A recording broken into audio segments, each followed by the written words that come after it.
Olá, queridos amigos, queridas amigas, estamos de volta com o nosso programa Semeando Espiritualidades, Diálogo e Crítica.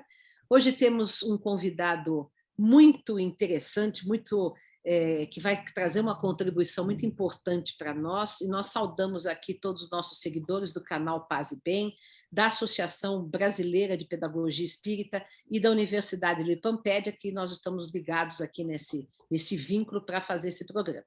Seja bem-vindo, Frei Gilvander Moreira. E eu vou primeiro contar um pouquinho, aí você vai contar um pouco da sua história, mas o Frei Gilvander é frei e padre da Ordem dos Carmelitas, e ele já vai explicar o que é a diferença entre frei e padre, porque nem todo mundo sabe, né? Pertence ao Centro Ecumênico de Estudos Bíblicos, tem relação com movimentos sem terra, né? Milita nessa área da divisão justa da terra no Brasil, que até hoje não foi feita, né? Há tantos séculos, há 500 anos que não, né, não tem uma divisão justa da terra, a só exploração da terra. Também agora me esqueci a terceira coisa que você falou, olha só, devia ter anotado, que você também pertence a outra Pastoral instituição, da Terra. a Pastoral da Terra, isso, a Pastoral da Terra. Então, seja bem-vindo, Frei Gilvander. Nós estamos muito felizes que você está aqui conosco. Tudo bem com você? Dentro do possível. Olá, Dora. Olá, Maurício Zanolini, né? Obrigado pelo convite, uma alegria, uma grande responsabilidade estar aqui com vocês, né? Eu estou falando a partir de Belo Horizonte e quero saudar também, então, aqui as pessoas que vão participar dessa prosa aqui. Eu tenho grande admiração pelo Mauro Lopes e por tudo que acontece, que rola, que gira lá no YouTube, no canal Paz e Bem. Que beleza. Então, é uma alegria estar com vocês aqui, Dora e Maurício.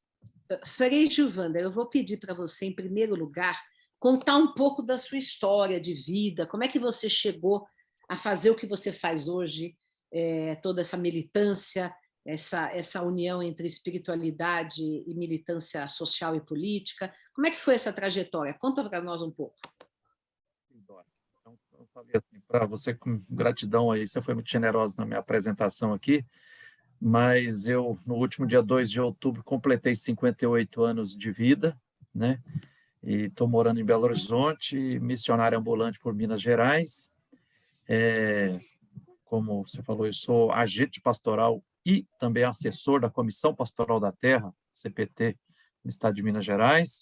Sou também assessor do CEBI, que é o Centro Ecumênico de Estudos Bíblicos, em Minas Gerais, criado um dos fundadores do Centro Ecumênico de Estudos Bíblicos, que é o nosso colega Frei Carlos Mestres, né?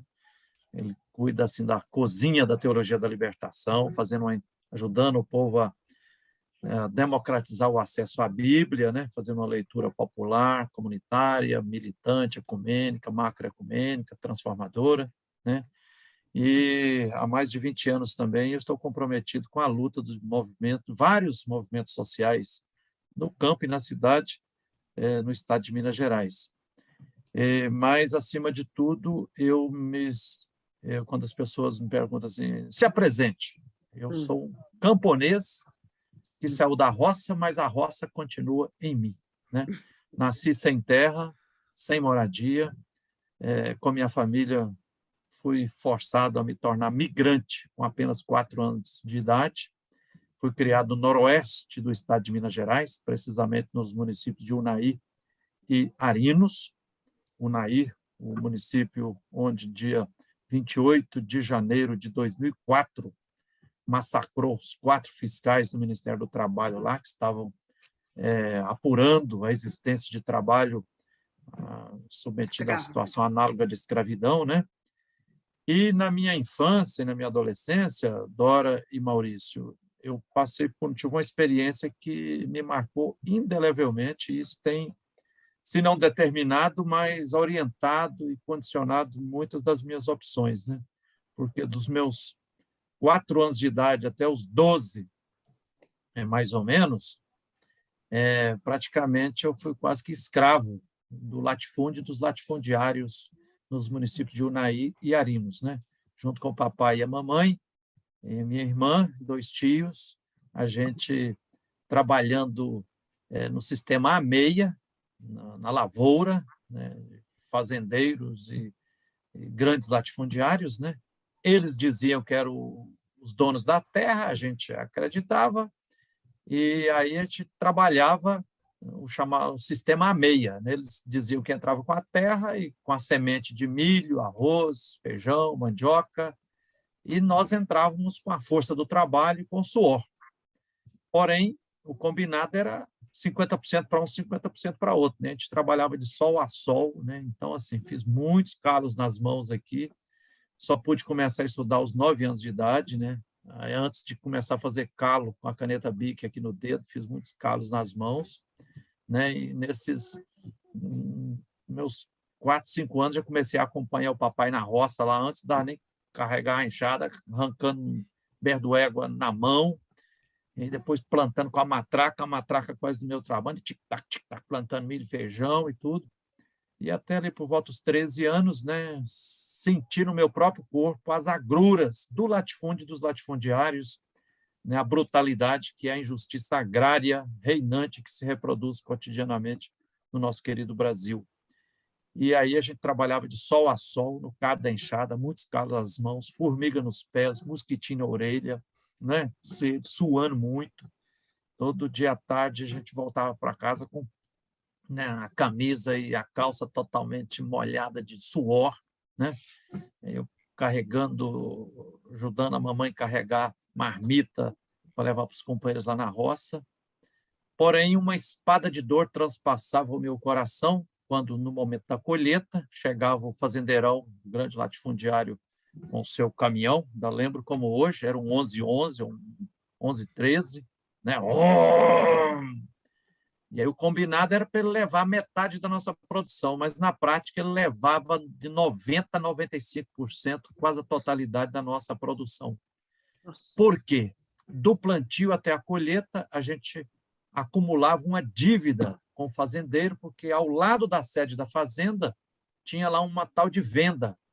E aí, quando acabava o açúcar, o café, né, um remédio, né, eu precisava comprar uma enxada, uma matraca, às vezes até uma roupa, remédio, né, o papai e a mamãe, vai lá, Giovanni, compra na venda lá.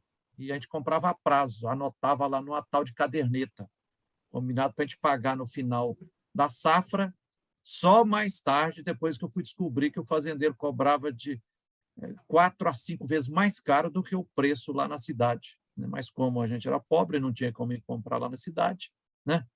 E aí, quando somava isso tudo, ele levava quase uns 50%, que era metade, e os 4, 50% para a gente pagar a dívida que a gente contraria durante o plantio, né?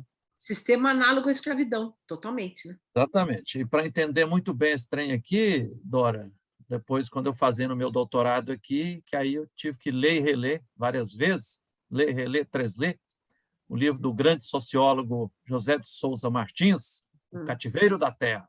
Quem não ler esse livro não entrará no céu, porque ele ajuda a gente a compreender a tremenda injustiça agrária que ancora e que suporta a grande injustiça social que paira e se reproduz cotidianamente no nosso Brasil, né?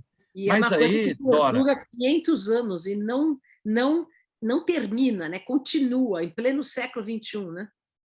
Aí, Dora, exatamente. E aí, Dora, quando eu via o fazendeiro levando quase toda a nossa produção, que era fruto de muito suor, né, de muitos calos nas mãos, né, muita luta de sol a sol, no meu coração eu ouvia 2 gritos. Um grito gritava assim: isso não é justo, isso não é justo, isso não é justo. Outro grito gritava: Deus não quer isso, Deus não quer isso, Deus não quer isso. Então, profundamente marcado por essa experiência de exploração e de expropriação do acesso à terra, foi que eu acabei entrando no seminário e aí me tornei frei e padre, estou dedicando meu ser religioso, né, e meu sacerdócio à luta por justiça agrária. E aí descobrimos também que lutar por justiça agrária passa também por lutar por justiça ambiental, então ajudar a frear o agronegócio, né, as minerações devastadoras no nosso querido estado de Minas Gerais e em vários estados do Brasil, né? Implica também lutar por moradia, que é acesso à terra nas cidades, né? Porque a especulação imobiliária campeia também nas grandes cidades, e é com isso que eu estou dedicando a minha vida. Ah, que belíssima vida, nascida assim do suor e do sangue, mas que ganhou um significado de militância pela justiça no mundo. Agora, explica para o povo, que muita gente não sabe, mesmo católicos às vezes não sabem, né? Qual é a diferença entre frei e padre? Você falou que você é frei e padre, né? Da Ordem dos Carmelitas. Qual a diferença? Porque algumas pessoas são apenas frei, outras são apenas padre, e você é as duas coisas, né? Exatamente, Dora. Eu brinco quando as pessoas, quando me fazem essa pergunta, eu falo: olha, eu já respondi essa pergunta 1 milhão de vezes, mas vamos lá mais uma vez. Né? Primeiro, eu sou frei porque eu sou de uma ordem religiosa, a Ordem do Carmo, dos Carmelitas. Nossa província é a Província Carmelitana de Santo Elias. Padre é aquele que é ordenado para ministrar os sacramentos, né? Os 6 sacramentos. Ele recebe o sacramento da ordem e ele está autorizado a fazer, em nome da igreja, instituição, da Igreja Povo de Deus, os outros 6 sacramentos, né? Da Eucaristia, batismo, comunhão, confissão, né? E os outros. Então, assim, estrito senso, para resumir em poucas palavras, padre é aquele que está autorizado para fazer os sacramentos. E o frei é um irmão, né? A gente fala frei, freira. A gente fala irmã Maria, irmã Joana. Então, tem as freiras são irmãs. Então, o frei é um irmão. Então, a missão principal do frei e da freira é participar do processo de evangelização, de anunciar o evangelho de Jesus Cristo e testemunhar esse evangelho, né? Consolar os aflitos e incomodar os opressores, né? E aí, o que acontece hoje na igreja? Nós temos na igreja basicamente 3 categorias de famílias, né? Temos as agremiações mais antigas, que são as ordens religiosas, que é os carmelitas, franciscanos, dominicanos, agostinianos, e a última ordem criada é a dos jesuítas. Então, quem pertence a essas ordens mais antigas são os freis, que, nas suas origens, só eram freis, né? Quer dizer, irmãos, viviam em comunidade. Aí vinha um padre diocesano e celebrava. Mas, diante da escassez de padre, até que um bispo falou: oh, vamos ordenar um frei. Tal. E aí, aquela experiência, aquela exceção, tornou-se regra. Hoje, o que acontece? Nas ordens religiosas, 99,9% dos freis são ordenados padres, mas tem alguns, por exemplo, Frei Beto, um grande irmão nosso de luta e de caminhada, ele é frei, ele não é padre, então ele não pode presidir a missa, né? E para fazer batizado ou casamento tem que um padre... O Frei Beto é carmelita também? O Frei Beto é carmelita também? Não, Frei Beto é dos nossos primos irmãos, dos freis dominicanos. Dominicanos, me lembrei. Dominicanos, carmelitas e franciscanos são primos irmãos. Todos do início lá do século XIII, né, uma época de idade média brava, né? E aí eram ordem mendicantes, fizeram opção pelos pobres, os mais antigos menores. Os mais antigos eram os beneditinos, né? Que esses vieram antes, né? Os frades beneditinos. Né?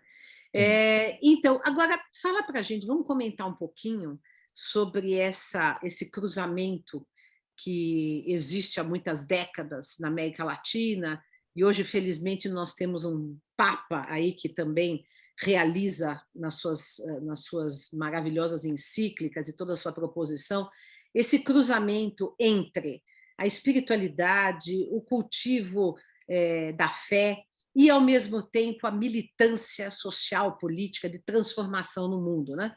Então, nós tivemos aqui grandes, né, pessoas como o Casal Dáliga, o Frei Breto, que você acabou de citar, o Leonardo Boff e tantos outros que trilharam esse caminho, né, que nós aqui no nosso programa sempre entrevistamos pessoas nesse sentido, de várias religiões, de várias origens, mas que fazem esse cruzamento, né, entre espiritualidade e militância. Né? E que tem gente que acha isso um horror, né? Os conservadores acham isso uma coisa absurda. Né? Fala um pouco sobre essa questão, a sua relação com a teologia da libertação e tudo mais. Claro. Ô, Dora, essa questão é imprescindível porque hoje nós estamos vivendo as consequências dramáticas de propostas religiosas anticristãs, né, de deturpações do Evangelho de Jesus Cristo, deturpações da fé cristã que nos levou ao bolsonarismo, essas políticas fascistas, genocidas, né, de devastação ambiental. Então, assim, eu sou um integrante da Teologia da Libertação, né, acompanho a caminhada das comunidades eclesiais de base, das pastorais sociais. Aliás, a Comissão Pastoral da Terra é uma pastoral social, né, da Conferência Nacional dos Bispos do Brasil, assim como tem a pastoral operária, a pastoral carcerária, a pastoral indigenista, que é o Conselho Indigenista Missionário CIMI, né, a pastoral da saúde, a pastoral da criança, a pastoral da ecologia. São pastorais que não têm como foco promover apenas, animar apenas conversões pessoais, mas que percebe que nós temos não apenas problemas sociais, mas nós temos injustiças sociais, é preciso a gente mexer nas causas que geram as injustiças e as violências e os processos de morte. Por isso pastorais sociais. E as pastorais sociais, as comunidades eclesiais de base, que é a experiência prática, né, a partir da qual a teologia da libertação, nas suas várias formatações, reflete. E aí está também o CEBI, que é o Centro Ecumênico de Estudos Bíblicos, junto com nosso irmão Frei Carlos Mestres, né, que faz uma leitura libertadora da Bíblia. Então, a gente tenta resgatar, com um olho na Bíblia, outro olho nos pobres, na realidade dos povos marginalizados, violentados, né? Um pé na Bíblia, outro pé na luta das lutas populares por direitos humanos. A gente percebe a íntima sintonia que tem entre o Evangelho de Jesus Cristo. Ele não hoje, por exemplo, tem muita gente que amputa a dimensão social, né? Então, assim, o Evangelho de Jesus Cristo, ensinado e testemunhado pelo jovem Galileu, Jesus de Nazaré, ele tem a sua dimensão espiritual e a sua dimensão social, né? Igual assim, para a gente pegar uma canoa e atravessar o rio, você tem que remar dos dois lados. Se remar só de um lado, fica só girando assim, né? Então, nós, da Teologia da Libertação, das células das pastorais sociais, vemos uma íntima relação entre o espiritual e o social, entre o espiritual e o material, né? Hoje, nós estamos num mundo assim que se promove muitas vezes divórcios e separações entre realidades que são inseparáveis, né? Nós temos sempre que fazer autocrítica e perceber que na sociedade ocidental, lamentavelmente, nós somos muito herdeiros de uma cultura europeizada, de um eurocentrismo, né, de muitos dualismos que foram visões assim questionáveis da filosofia grega, que separou o que é inseparável, né? Então, assim, não tem separação entre, por exemplo, espiritual e material. Por exemplo, se eu estou passando fome, para mim isso é uma questão material, mas para você, Dora e Maurício, é uma questão espiritual. Se vocês estão passando fome, para vocês isso é uma questão material, mas para mim é uma questão espiritual, né? Então, não tem separação entre, por exemplo, entre sagrado e profano, Sim. né? Como diz o nosso Frei Cláudio Van Balen, que partiu no último dia 20, Dia da Consciência Negra para a Eternidade, aos 88 anos aqui em Belo Horizonte, fala assim, a realidade mais sagrada que tem é o profano, porque é no profano que está a vida, as relações humanas, né? Não tem separação entre humano e divino. O divino está no Deus humano. Deus se manifesta em toda parte.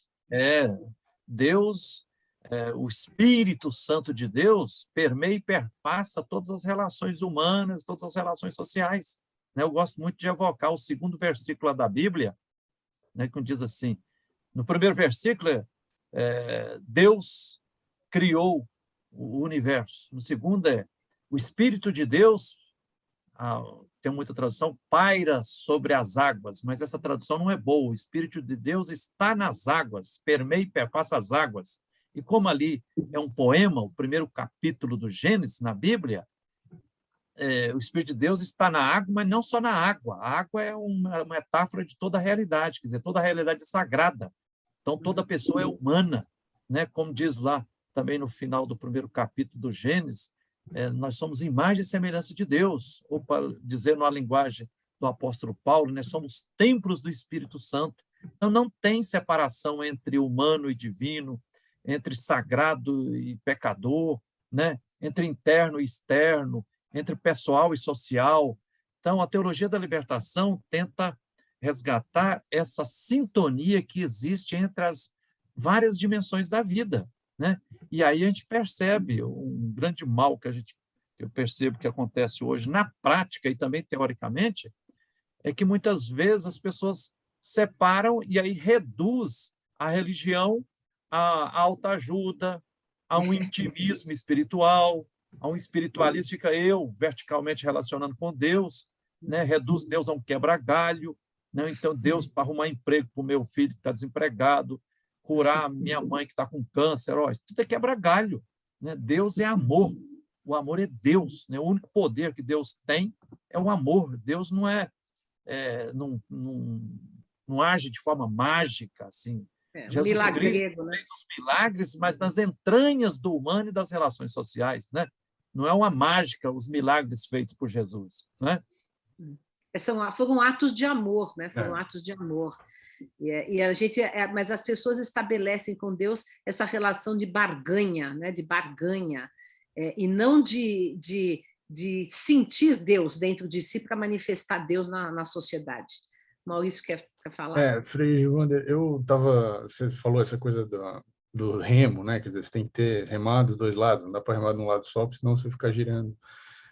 E eu estava dando uma olhada no seu canal do YouTube, e o canal é exatamente isso, né? Tem vídeos de leituras bíblicas, análises, interpretações, e no próximo vídeo é você militando lá na Câmara, falando, chega, vamos acabar com esse rodoanel, não sei o quê. Então, e aí do próximo vídeo é uma leitura bíblica, uma coisa espiritualizada, então é isso, você está ali, o canal está ali remando com os dois remos, né? E um dos vídeos que eu assisti, eu achei muito interessante você falar sobre a dimensão pedagógica da luta pela terra. A partir lá da experiência do MST e da educação, experiência educacional deles, do encontro do Sem Terrinhas e desse cultivo, dessa relação com a terra desde a infância, né? Que é uma experiência que você teve pelo lado negativo e que essas crianças estão tendo pelo lado positivo, né? Como que você poderia explicar para o nosso público essa ideia de uma pedagogia a partir da experiência da terra, né? Do ser humano com a terra? Ótima questão, Maurício. Olha, inclusive, assim, além de minha origem é camponesa, né? Sou um sem terra que saiu da roça, mas a roça não sai de mim. Estou comprometido com a luta dos sem terras, tanto no campo quanto na cidade, pela Comissão Pastoral da Terra, junto com os companheiros e companheiras do MST, o Movimento dos Trabalhadores Rurais Sem Terra, e outros movimentos também, né? Por vários motivos, porque hoje, e também a gente vê isso um reflexo na Bíblia. Hoje nós temos que levar muito a sério, né, os alertas, por exemplo, do painel intergovernamental da ONU, integrado por milhares de cientistas, né, por exemplo, ecoou agora na COP26, essa 26ª conferência promovida pela ONU lá em Glasgow, na Escócia, dizendo, olha, nós temos um único planeta Terra, ele é limitado, ele está totalmente sendo despelado, submetido a queimaduras de primeiro, segundo e terceiro graus, né? O desmatamento, né? da Revolução Industrial, meados do século XIX para cá, em média, o aquecimento global já aumentou de 1 a 1,5 graus pelo mundo afora, e as estimativas se continuar assim, daqui a uns 20, 30 ou 40 anos, nós estamos caminhando para um apocalipse final. Então, a gente tem que ver que hoje, e aí viver a nossa dimensão religiosa hoje não pode ser exclusivamente numa questão pessoal. de eu relacionar com Deus, né? E a gente tem que ser, de fato, luz no meio das trevas, fermento no meio da massa, né? E um tempero bom. E aí a gente precisa chamar o povão para a gente frear os grandes projetos de exploração que hoje são tocados em nome da idolatria do mercado e do capital, né? O capitalismo hoje ele não apenas explora, mas ele superexplora, né? E no Brasil nós não temos apenas o capital financeiro, especulativo, ou as grandes empresas, ou as grandes multinacionais explorando a força do trabalho. Mas no Brasil é uma tríade, é o aprisionamento da terra, né, em latifúndio, né, essa iníqua estrutura fundiária pautada no latifúndio, né, a CPT nós tivemos uma CPMI da terra no Brasil que atestou que no Brasil apenas 2% se diz donos, proprietários de quase 50% da terra. Então, um aprisionamento muito grande. Por isso, o livro do nosso irmão, o José de Souza Martins, né, o cativeiro da terra. Então, ele tem que tomar atenção para isso. Quer dizer, se aprisiona a terra para enxotar o povo para as grandes cidades, quer dizer, empurrar, expropria e expulsa o povo do campo, aí faz o grande êxodo rural, aí constrói-se as grandes favelas nas periferias das grandes cidades, o povo desempregado reforça o exército desempregado, com isso faz um achatamento salarial, com isso a guerra social na cidade funciona a todo vapor, aí vem os grandes empresários da cidade abocanhando cada vez mais o campo, né, em proposta de agronegócio, né, em latifúndios, com o uso de tecnologia de última geração, com exagero de agrotóxicos. Hoje está girando no Brasil mais de 2.000 marcas, tipos de agrotóxicos, né? E gerando uma desertificação da terra, né? Então, esse é um projeto suicida. Sim. Por isso é que a perspectiva que a gente fala da teologia da terra, teologia das águas, né? A gente precisa resgatar o que hoje está sendo testemunhado pelos povos originários, né, pelos povos indígenas, pelos povos e comunidades tradicionais, quilombolas, geraizeiros, vazanteiros, fundo de pasto, né, tem centenas de povos tradicionais que convivem de forma harmônica com a natureza. E isso a gente tem muitas passagens na Bíblia que nos inspiram nesse sentido. Eu gosto muito de fazer referência assim, ó. Se a gente pergunta lá na Bíblia, lá, nos primeiros livros da Bíblia, são testemunhas de que os povos, no plural, escravizados, né, lá no Egito, debaixo do imperialismo dos faraós, como é que eles começaram a se libertar? A partir da liderança das mulheres, principalmente das parteiras, né, as mulheres do setor de saúde, fizeram greve geral, fizeram desobediência civil, desobediência política e desobediência religiosa, chutaram o pau da barraca diante de um decreto-lei ou de uma medida provisória do faraó que mandava fazer controle de natalidade. Ó, parteiras, vocês forem chamadas, se tiver nascendo menino, mate.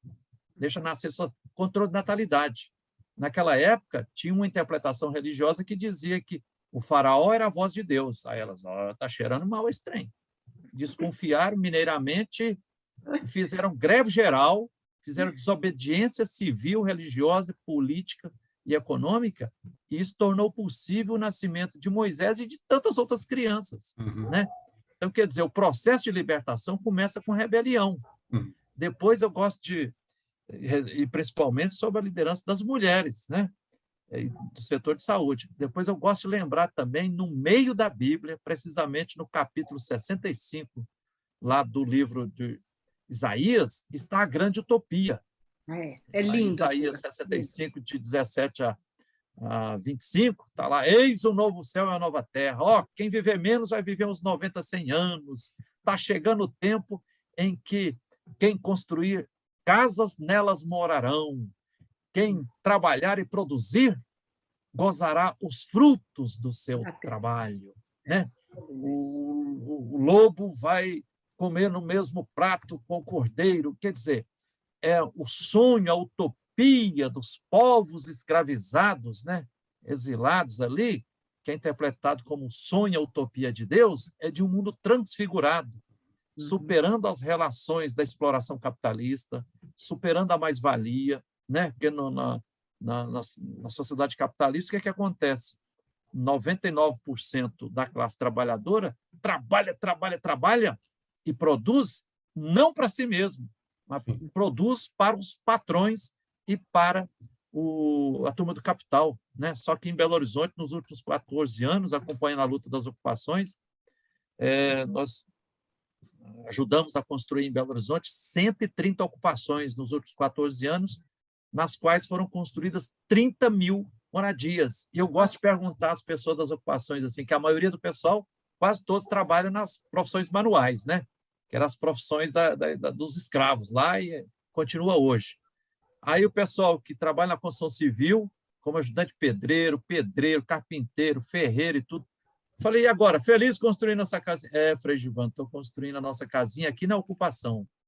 Falei, você trabalha há quanto tempo na construção civil? Ih, Frei Gilvan, há mais de 30 anos. Falei, quantas casas, quantos apartamentos vocês já ajudaram a construir? Ih, Frei Gilvan, já ajudei a construir mais de 200 apartamentos, mais de 200 casas e 100 casa. Então, a expressão. Então, assim, a fina flor da experiência bíblica, não apenas do povo de Deus, mas de todos os povos empobrecidos, de todos os povos, de todas as culturas, mostra que a gente tem que dar as mãos, meter o pé no barranco para frear as opressões econômicas, políticas, para construir esse mundo com relações sociais de equidade, né, de respeito à dignidade humana, de respeito à dignidade de toda a natureza. E Jesus Cristo testemunhou isso.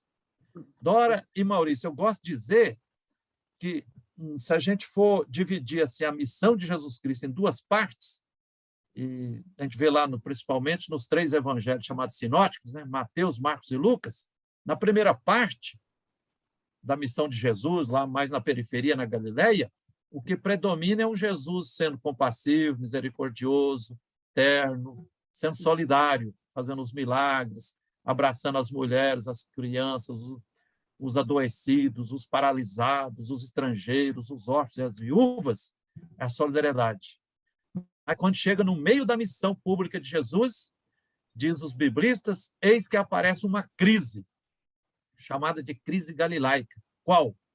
Jesus começa a fazer uma análise de conjuntura e falou, o que está acontecendo? Eu estou sendo super solidário, tinha 5 mil passando fome, animei o povo a partilhar o pão, mas agora tem 50 mil passando fome. Tinha uns 10 paralisados, agora tem uns 200 paralisados. Curei uns cegos, mas agora aumentou o número de cegos.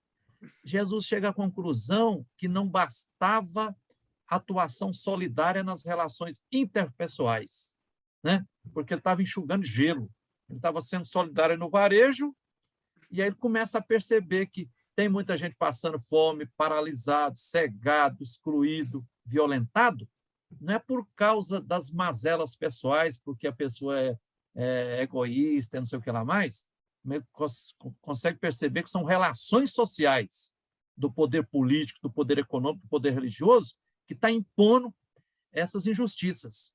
E aí a segunda parte da missão pública de Jesus, ele muda o tom e o foco. A característica principal da segunda parte da missão pública de Jesus não é mais a solidariedade, a compaixão, a misericórdia, mas sim a luta por justiça.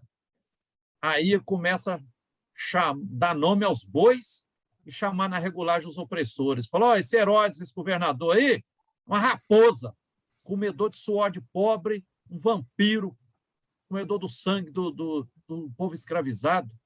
Esses saduceus aí, que são os grandes, que estão grilando a terra e expulsando, deixando o semeador ter que semear na beira de estrada, no meio da pedra do predebulho, e diz que eles pagam o dízimo, né? a coleta lá do tranquinho, faz os ritos religiosos. Esses saduceus, vocês são os hipócritas, sepulcros caiados, os falsos, né? Vocês são branquinhos por fora, mas por dentro é só morte, vermes. São os cretinos. Parte dos fariseus também levam os puxão de orelha. Aí, quer dizer, o que predomina é Jesus denunciando as injustiças sociais, as injustiças agrárias, e as injustiças políticas. E aí o que acontece? Isso é o que leva Jesus a ser condenado à pena da morte. E essa postura de Jesus, ela deságua quando Jesus, fazendo aquela marcha popular religiosa, com os camponeses vindo lá da periferia, chega em Jerusalém, quando ele sente que lá transformaram o templo, a casa de oração, num mercado, Jesus, possuído por uma ira santa, chuta o pau da barraca e expulsa os vendilhões do templo. Literalmente, chuta o pau da Quatro barraca. evangelhos, aí Jesus é condenado à pena de morte. Quer dizer, Jesus foi condenado à pena de morte não só porque foi solidário, compassivo e misericordioso, mas porque chutou o pau da barraca e questionou os opressores. Isso é preciso a gente fazer hoje para sermos legítimos e legítimas discípulos e discípulas de Jesus Cristo, né? O que tem feito os mártires da teologia da libertação, né? Muito bonita a sua fala. Eu me lembrei, quer dizer, uma coisa que Jesus anunciou o reino de Deus na Terra, né? Esse reino é justamente essa utopia que Isaías também colocava, né? Quer dizer, e os mansos herdarão a terra.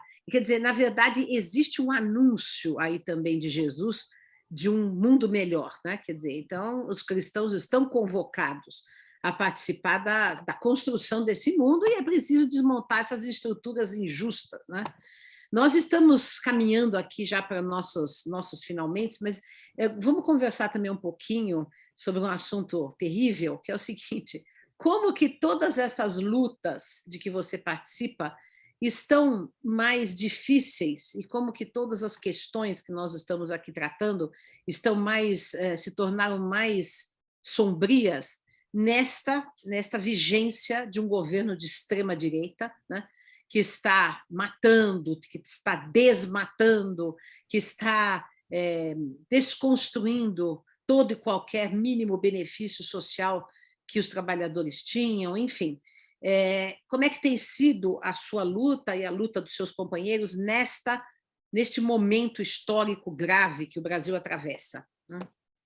Dora, isso está sendo muito difícil, né? E hoje a questão religiosa virou uma questão política gravíssima, né?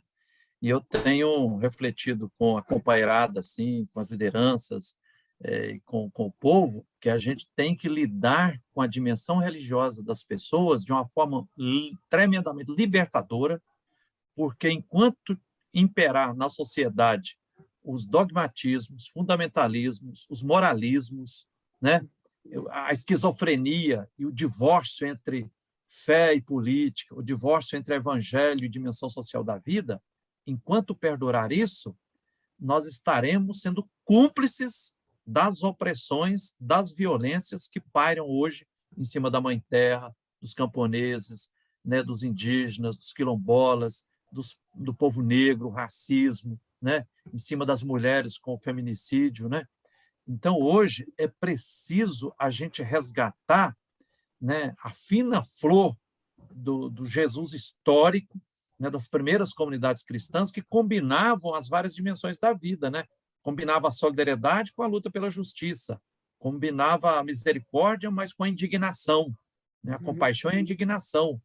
É preciso a gente resgatar o espírito do Concílio Vaticano II, do que ensinou e testemunhou o nosso querido Papa João XXIII, que ao convocar o Concílio Vaticano II em 1962, ele abriu a janela do Vaticano para que venham os bons ventos do mundo e da realidade dos pobres para varrer o mofo que está aqui dentro da igreja, né? É preciso a gente resgatar a opção pelos pobres, né, firmada em 1968 em Medellín, na segunda Conferência Episcopal do Brasil. É preciso a gente resgatar o compromisso que tem que unir as várias coisas. Agora, é preciso a gente reconhecer também que nós estamos vivendo hoje as consequências dramáticas de 34 anos de dois pontificados trágicos, que foi os 28 anos de pontificado de João Paulo II e depois mais 6 anos do pontificado do Ratzinger, Bento XVI. Foi uma tragédia para a Igreja Católica, né? Porque, assim, o João Paulo II não foi nem por maldade pessoal, mas porque ele foi, em grande parte, vítima da origem dele, porque, como polonês, e a Polônia foi vítima do socialismo real, porque asfixiava a dimensão de transcendência da religiosa. E eu entendi isso, Dora e Maurício, quando eu estava fazendo um mestrado em exegese bíblica lá em Roma, porque eu logo convivi na casa, no Colégio Internacional dos Freis Carmelitas em Roma, nós éramos 47 freis lá e freiras fazendo mestrado e doutorado de 17 países, e aí tinha alguns da Polônia. Então, que assim, experiência eu rica, pude né? perceber que os poloneses tinham tanta raiva do comunismo, o chamado socialismo real, como nós temos raiva do capitalismo. Então, o que aconteceu? Chegou João Paulo II e ele fez um diagnóstico pensando que o mundo era uma Polônia. E aí, qual o problema que ele identificou? Se a Polônia asfixia a dimensão religiosa, se esse é o problema, qual foi o remédio que ele apontou? Apoiar e trombetear aos quatro ventos os movimentos explicitamente religiosos, né, espiritualizantes, que desencarnou a fé cristã, que amputou a dimensão social do evangelho.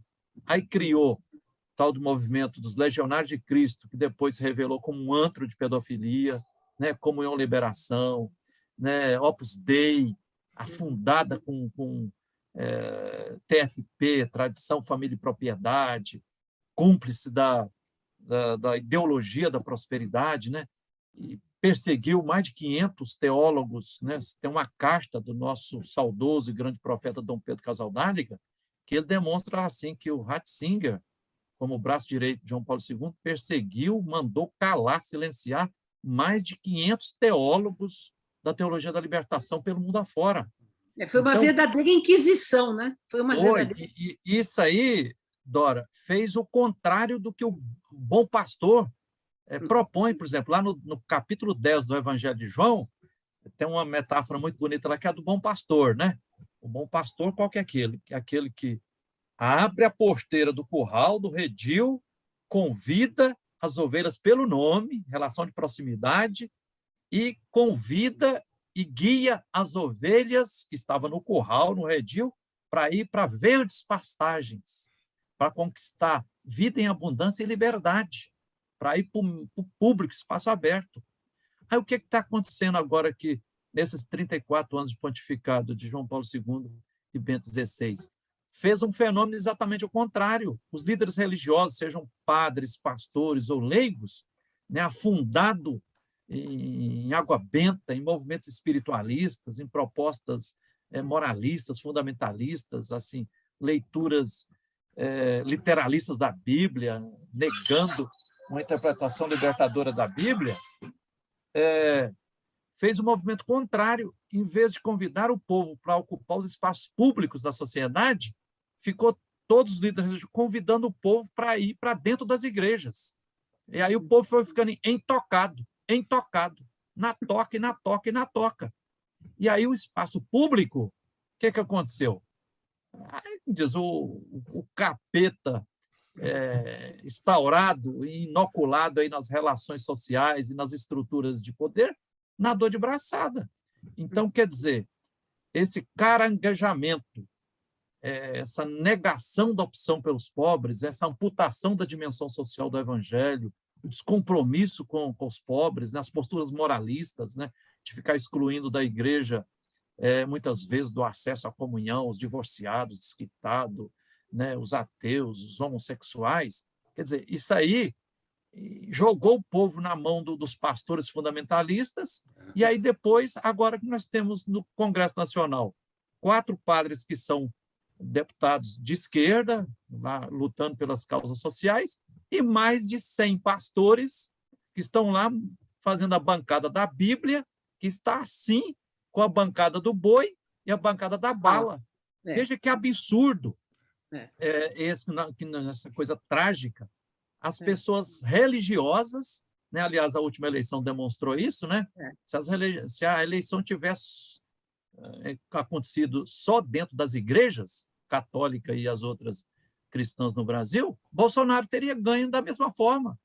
Então, assim, eu estou convidando as pessoas têm que olhar no espelho, e a gente tem que ver que não pode eu dizer que eu teoricamente acredito em Deus, que Jesus é 10, e na prática eu estar votando em quem é contra Jesus Cristo, né? Jesus Cristo foi quem condenado apoia à a pena de morte, cultura. foi torturado, agora a pessoa vota em um cara que defende a tortura. Tem base no trem desse? Não, não tem, não. Agora, foi muito boa toda a sua visão histórica dos dois pontificados aí, muito interessante, mas pelo menos agora nós estamos com o Papa Francisco, que está tentando fazer um trabalho de resgate, né, desse lado social, ecológico, as suas encíclicas, nós aqui estudamos muito as encíclicas dele. Então, quer dizer, você acha que ele está conseguindo? E essa é a última pergunta, que a gente já está com o tempo esgotado. Você acha que ele está conseguindo, digamos, chamar de novo, né, a comunidade? Porque ele fala, o Papa Francisco, não está falando só com os católicos, né? Ele está falando com o mundo, ele está tendo um diálogo interreligioso. Né? Você acha que ele está conseguindo fazer voltar as ovelhas? Dora, que maravilha o nosso querido Papa Francisco. Que bênção, que milagre. Caiu do céu. Papa Francisco é um bom samaritano, é um verdadeiro profeta, é um pastor, é alguém que teve mais de 40 anos a experiência de pastoral junto com os pobres lá em Buenos Aires, né? Pegava o metrô, estava no meio dos irmãos de rua. Então, ele fala a linguagem do povo. Eu fico até emocionado. Quero que o Papa Francisco viva 200 ou 300 anos. Para continuar. E feliz quem segue os ensinamentos e os testemunhos que o nosso querido Papa Francisco está propondo. E aí nós não somos ingênuos, nós sabemos que ele, pessoalmente, é tremendamente revolucionário. Papa Francisco já disse 1000 vezes que a economia capitalista mata, é tirânica, né, é satânica. Né? Papa Francisco já disse que Jesus Cristo é revolucionário, que ser cristão e ser capitalista é uma contradição, que tem muito mais semelhança entre o Evangelho de Jesus Cristo e o socialismo, o comunismo, do que com o capitalismo. Né? Então, o Papa Francisco é uma bênção, e aí não só para a Igreja Católica, mas para todo mundo. Né? Está envolvido, inclusive, hoje, as questões ecológicas, né? Laudato Si, economia de Francisco. Né? Agora, tem a engrenagem, a estrutura da Cúria Romana, que é um abacaxi grande. Né? Aliás, nós estamos numa fase hoje que todas as instituições, né, estão numa crise profunda, né? Seja instituição familiar, instituições políticas, instituições como a da Igreja Católica. Né? Hoje nós temos que continuar esse processo de renovação, de enculturação, de profecia, de diálogo ecumênico com todas as igrejas, de diálogo interreligioso. Né? Eu, pessoalmente, Dora e Maurício, eu tenho a alegria de ter muitas amizades com as pessoas que são do espiritismo, né? Que são da Umbanda, do Candomblé, com os ateus, na luta pela terra, na luta por moradia, na luta ao lado dos atingidos pela mineração. Nós estamos ombro a ombro com pessoas que se dizem teoricamente ateias, mas que são profundamente humanas, são solidárias, estão ameaçadas de morte porque estão denunciando as arbitrariedades, a crueldade das mineradoras, a picaretagem de políticos profissionais. Né? Então, esse movimento de vida, todas as pessoas de boa vontade são convidados a inserir e combater o bom combate, fazer a diferença. Por aí. Frei Gilvander, maravilhoso o seu discurso. E eu queria encerrar com 2 poemas mesmo. Eu sempre recito alguns poemas, e são 2 poemas que têm a ver com os temas que nós falamos. Você acabou de falar da mineração, e eu tenho aqui um poema que eu escrevi sobre a lama de Mariana. Né? E eu vou ler esse poema. A lama invadiu o rio, a lama cobriu a terra, a lama levou os bichos e a vida toda se emperra. A lama matou a gente, tornou ruína a cidade, a lama em tsunami estúpido contamina a humanidade. Lama feita de dinheiro, lama feita de descaso, mostra o povo no abandono, mostra a terra em seu atraso. Lama que vai corroer a vida de tanta gente, que fere a mãe natureza com chaga funda e pungente. A lama será deserto por não sei quantas idades, envenenado, mortíssimo, por talvez eternidades. Água morta e perdida, a gente suja e sedenta. E quem fez isso? Onde está? Como o crime se sustenta? choro a tristeza do rio, choro a morte das pessoas, choro os bichos soterrados e o sofrer das almas boas, mas choro principalmente a consciência empedrada de quem só pensa no lucro e não respeita mais nada. Então, é isso aí. Que bênção, que maravilha, que poema profético, revolucionário, inspirador. Que beleza, Dora. Olha, agradeço muito a sua presença, foi maravilhosa a nossa conversa e espero que nós nos revejamos aí pelas lutas e pelos diálogos interreligiosos, tá bom? Um grande abraço, Frei. Conte sempre comigo, Dora e Maurício, que a luz é a força divina, a luz é a força dos ancestrais, da Mãe Terra, da Irmã Água, de todos os seres vivos, continue nos movendo nas lutas justas e necessárias. Um abração, muito obrigado. Um abraço.